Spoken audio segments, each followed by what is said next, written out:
राजकीय, सामाजिक, आध्यात्मिक, शैक्षणिक, शेतीविषयक बातम्यांसाठी आदर्श भारत माझा सदैव न्याय हक्कासाठी आपल्यासोबत.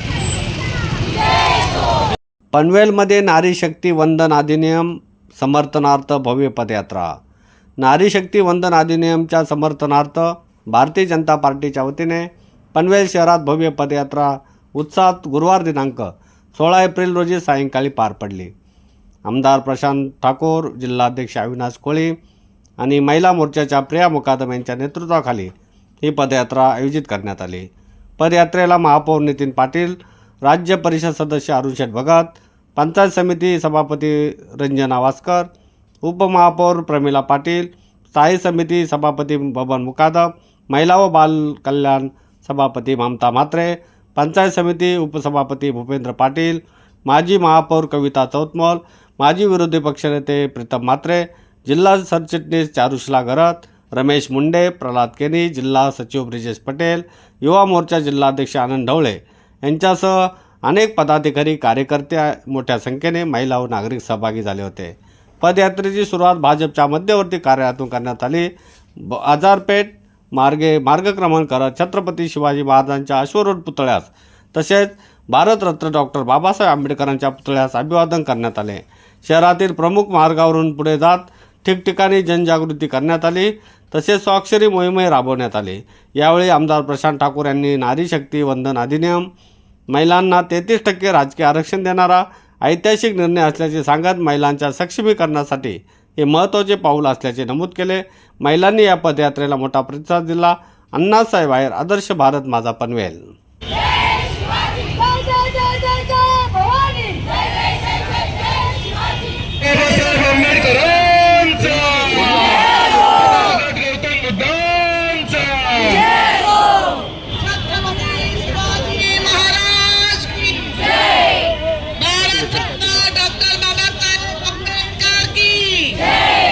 नारी शक्ती वंदन विधेयकाला पाठबळ देण्यासाठी आज महिला मोर्चाच्या वतीनं पाठबळ देण्यासाठी रॅली काढण्यात आली. एकूणच काय भावना व्यक्त करा?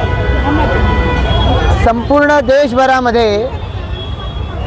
एक क्रांतिकारी निर्णय या देशामधल्या सर्व विधिमंडळांमध्ये आणि या देशाची सर्वोच्च संसद यामध्ये नारी शक्तीला आता यापुढे 1/3 जागा देण्याच्या बाबतीतला जो ऐतिहासिक असा निर्णय घेतला जाणार आहे त्याला पाठबळ देण्यासाठी संपूर्ण देशामध्ये मोठ्या प्रमाणावरती आज वेगवेगळ्या ठिकाणी वेगवेगळ्या मोर्चांचं, रॅलीचं आयोजन करण्यात आलेलं आहे. याच पद्धतीचा मोर्चाचं आयोजन किंवा आपण म्हणूया मार्चचं आयोजन इथे उत्तर रायगड जिल्ह्याच्या अध्यक्षा सौ प्रियाताई आणि त्याचबरोबरीनं आमच्या सर्व महिला पदाधिकारी यांच्या उपस्थितीमध्ये आज या ठिकाणी काढला गेलेला आहे.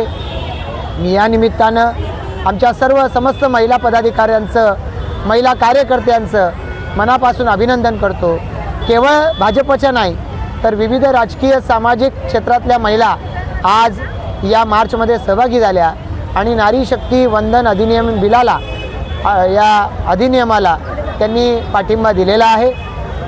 या निमित्तानं त्या सर्वांचंच मनापासून आभार व्यक्त करतो आणि या विधेयकाच्या पारित झाल्यानंतर त्याचं कायद्यात रूपांतर होईल आणि हा कायदा या देशाच्या संपूर्ण जडणघडणीमध्ये एक आमूलाग्र असा बदल घडवून आणेल हा विश्वाससुद्धा या निमित्तानं व्यक्त करतो. खरं तर संपूर्ण देशभरामध्ये मोदीजींच्या या निर्णयाचं स्वागत होतं आहे. संपूर्ण महिला शक्ती आपले राजकीय अभिनिवेश बाजूला ठेवून राजकीय महिला पुढे येत आहेत.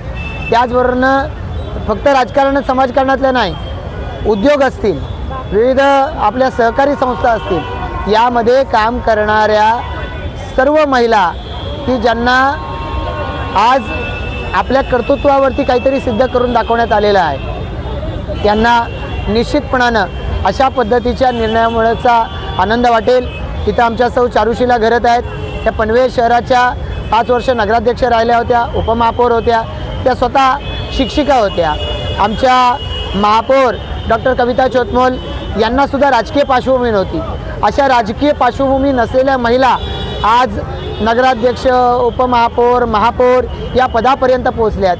पुढच्या कालावधीमध्ये ज्यावेळेला महिलांना खासदार, आमदार बनण्याची संधी मिळेल तेव्हा आपोआपच या देशामधली समस्त नारी शक्ती जी देशातल्या लोकसंख्येच्या 50% आहे ही सर्व अधिक ऊर्जेनं काम करेल. प्रत्येक क्षेत्रामध्ये महिलांचा हा परफॉर्मन्स हा या देशाला अधिक ताकदीनं पुढे नेण्यामध्ये माननीय पंतप्रधान नरेंद्र मोदीजींचं स्वप्न आहे की किती काळ आम्ही सांगत राहायचं की आमचा देश गरीब आहे, आमचा देश विकसनशील आहे. नाही, विकसित भारत 2047 साली झाला पाहिजे. या दिशेनं हे पाऊल अधिक ताकदीनं आम्हाला पुढे नेणारं ठरणार आहे. श्रेय मला नको आहे, पण विरोधकांनी श्रेय घ्यावं, पण या विधेयकाला पाठबळ द्यावं, ह्या मोदींच्या विनंतीकडे आपण कसं पाहतो? मोदीजींच्या नेतृत्वाला त्यांचा एक कार्यकर्ता या नात्यानं मी निश्चितपणानं अभिवादन करेन की मोदीजींनी नारी शक्तीला ताकद देण्याच्यासाठीची भूमिका घेतली. यामध्ये हे अतिशय महत्त्वाचं विधेयक आहे. या विधेयकाच्या पायामध्ये कुठल्याही बेड्या न घालता हे विधेयक पास झालं पाहिजे अशी त्यांची भूमिका आहे. आणि त्यामुळे त्यांनी सांगितलेलं आहे की सगळ्यांनी या निर्णयाला पाठबळ द्यावं आणि हवं तर श्रेय त्यांनी घ्यावं, पण हे विधेयक पास करावं. धन्यवाद.